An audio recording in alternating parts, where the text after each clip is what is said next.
2-3 ദിവസമായിട്ട് വേനൽ മഴ കിട്ടുന്നുണ്ട് അല്ലേ? ഈ വേനൽ മഴ നമ്മുടെ ചെടികൾക്ക് വളരെ നല്ലതാട്ടോ. ഏത് ചെടികൾക്കായാലും പൂക്കൾ കുറച്ച് കൊഴിഞ്ഞു പൊക്കോട്ടെ, വേറെ ഇച്ചിരി ഭംഗിയൊക്കെ കുറയും, എങ്കിലും നമ്മുടെ ഈ ചെടികൾക്കൊക്കെ നമ്മുടെ ഇപ്പോഴത്തെ മഴ ഒരാഴ്ചയെങ്കിലും അടുപ്പിച്ച് കൊള്ളുന്നത് നല്ലതാണ്.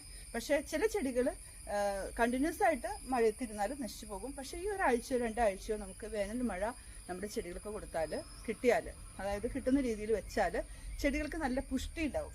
നമുക്ക് ഇപ്പോൾ അറിയാമല്ലോ, നമുക്ക് തന്നെ ഈ നല്ല ചൂട് സമയത്ത് നമ്മുടെ ശരീരത്തൊക്കെ ചൂടുകുരു പൊന്തുന്ന ആളുകളുണ്ട്, പുഞ്ചച്ചൂട് എന്നൊക്കെ പറയും.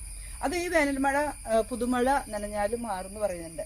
പക്ഷെ അത്ര അധികം ആരോഗ്യ ഗുണമുള്ള ഒന്നാണ് നമ്മുടെ വേനൽ മഴ.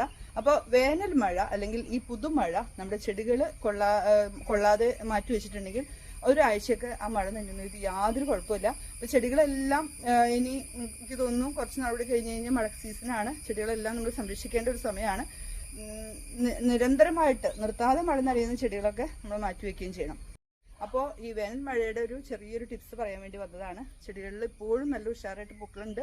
ഇപ്പോൾ കണ്ടാലറിയാം, എൻ്റെ തോട്ടത്തിൽ ഇങ്ങനെ ഇതേപോലെ ബോഗൺവില്ലകളും മറ്റു ചെടികളൊക്കെ പൂവായി നിൽക്കുന്നുണ്ട്. അപ്പോൾ ചെടികളെ സംരക്ഷിക്കുന്നവർക്കൊരു ടിപ്സ് പറഞ്ഞതാണ്. മറ്റൊരു വീഡിയോ ആയിട്ട് നമുക്ക് വീണ്ടും കാണാം.